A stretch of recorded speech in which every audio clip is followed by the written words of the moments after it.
Welcome to my fifth African country, Rwanda. So I'm going to provide you with some do's and don'ts of Rwanda that I observed myself and that I learned once I traveled here. So we'll start with number one. Do not bring any plastic bags into Rwanda. Rwanda banned disposable plastic bags in 2008. You will have them confiscated at the airport, and it's just an uncomfortable situation. So do not bring any plastic bags in. Number two, this is one that I don't think people really are aware of, and it's something that affected me when I traveled here to Rwanda.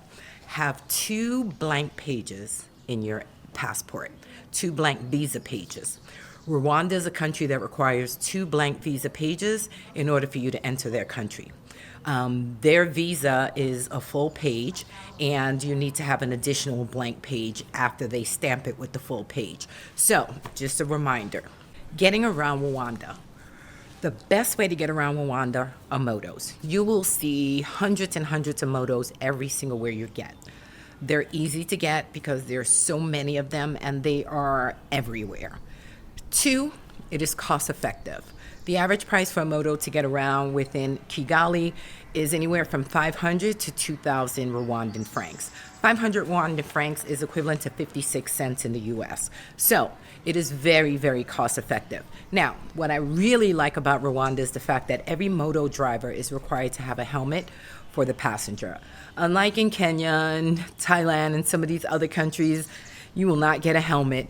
Rwanda requires it by law. Okay, so for my folks that don't like motos, like you really have a fear of being on the back of somebody's motorcycle, that's fine. There's two apps that you can use. Uber does not work in Rwanda. You can use Yego, Y-E-G-O, or you can use Move. I will tell you in advance that they're slow and super inconsistent. But let me add something about the motos. Do know where you're going. Do try and have a central landmark to provide to your moto drivers. A lot of moto drivers don't have smartphones, so therefore they don't have GPS. So if you can give them a landmark of where your hotel is, if it's not a popular name hotel, that will be helpful. If not, just understand that you may be navigating them using your GPS, because I promise you the majority of them do not have a smartphone. Number four, I recommend that you purchase a SIM card at the airport. I recommend MTN, and let me tell you why. I purchased Airtel, and once my data ran out, I had a very difficult time trying to find an Airtel kiosk to update my data.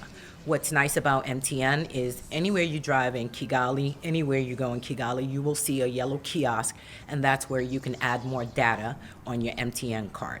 The additional benefit is they have a mobile pay system here in Rwanda, and it's called Momo Pay. And if you purchase an MTN SIM card, you'll get a local number, and you'll be able to download the Momo Pay app and use it to pay for stuff like your moto, groceries, various stores. Now, it's not as widespread as M-Pesa in Kenya, but if you're going to be here more than 2 weeks, I recommend you get Momo Pay. Number five.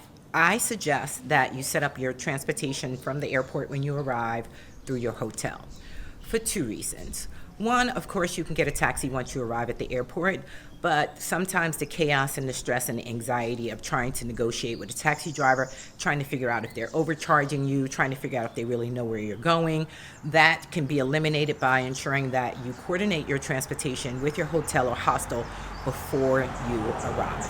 Number six, now, this is going to be one that if curiosity is your bag, you want to put it away.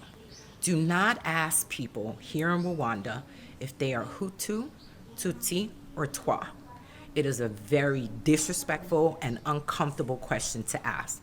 They have spent 30 years to rebuild their country based on the division that took place during the genocide. If you're not aware about the genocide, I suggest that if you come here to Rwanda, you absolutely should visit the Genocide Memorial Museum. And there at the museum, there is a little gift shop, and in the gift shop, there are several books by Rwandan authors that talk about the genocide. So I recommend that you do not read books from some Belgian author or American author. Read books written by Rwandans who are going to tell Rwandan stories.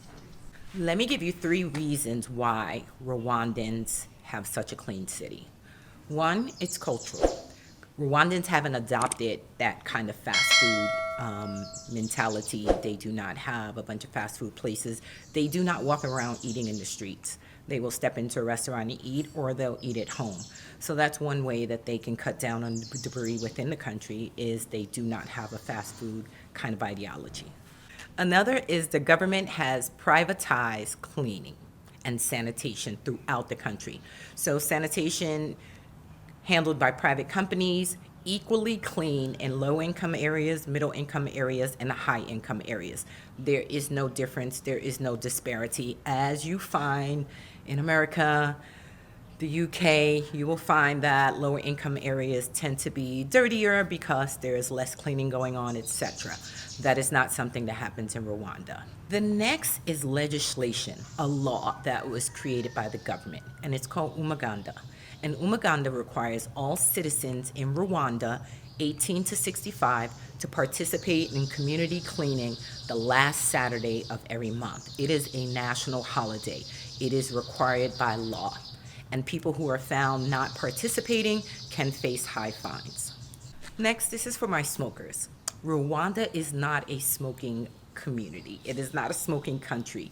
You find very few Rwandans walking around lighting up and smoking. There are Rwandans that smoke, but smoking in public places was banned over 10 years ago.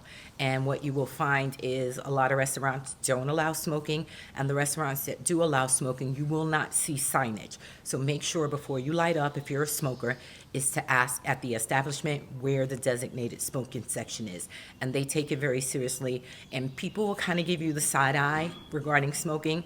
There is a sense of community shame when it comes to smoking, which is kind of cool because youth are encouraged not to smoke. Number 7, Rwanda is ranked the #1 cleanest country in Africa for a reason. Do not litter. Rwandans take great pride in the fact that they have such a clean city, and it is a community effort. Some of it is legislative, meaning that there are certain laws in place, and some of it is just the pride that Rwandans have in their country. So one thing that you won't see in a lot of places is you will not see receptacles, garbage cans where you can throw stuff out. So be mindful of that. Carry a paper bag with you so that if you do have garbage that you can put it in the paper bag, and when you do get to a garbage can or receptacle, you can throw it out.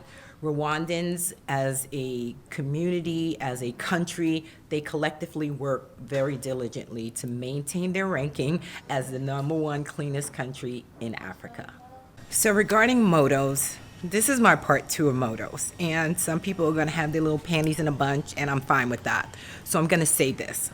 For the love of everything Idris Elba, stop nickel and diming for 50 cents when you hear price from a moto driver. Your hotel told you that it should only cost 1,500 Rwandan francs, but your moto driver says 2,000. If you're from the US, UK, Britain, whatever, you're talking about 45 to 50 cents. Stop it. Stop it, stop it, stop it. If you were taking a moto for 20 minutes in the UK or in America, it's going to run you about $20, $25 US. And you are nickel and diming over the fact that it's costing you $2 instead of $1.50. Stop it. I see it all the time. And you know what? People are going to say, well, it's the principle. I don't want to be charged extra because I'm a tourist, blah, blah, blah. It's not that. It's your ego. The idea that you feel someone is trying to get over on you and you are not going to have it. I'm a New Yorker. I used to do it all the time. I used to get into my ego and be like, no, I know it's only supposed to cost X, Y, and Z. You're not charging me that. And then I realized how idiotic it was for me to argue with a taxi driver over 50 cents. So stop it.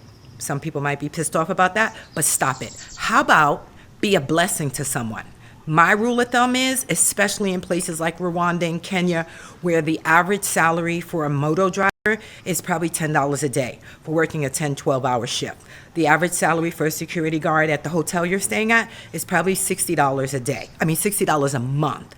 So you know what? I'd rather be a blessing. So my rule of thumb is I'm going to double whatever they say. So if they tell me 1,500, I'm going to give them 3,000. You know why? Because that $2.10, 25 cents is not going to make or break me. If you are traveling to these countries, an extra 50 cents, $1, $2 is not going to make or break you. So how about we spread some joy? How about we be a blessing as we travel around the world? How about we take on the role of doubling it? How about that? Do bring a universal plug. I found that in some hotels that I've stayed at, it's a 3-prong plug. And in other hotels, it's a two-prong round. So do yourself a favor and get you the universal one that has all the heads for anywhere in the world. That way it makes your life easier. Next, I swear I lost count, but I'm gonna add this one. For my Americans, my British, Europeans, French, Germans, leave the loud, obnoxious behavior in your country. I can't say it loud enough.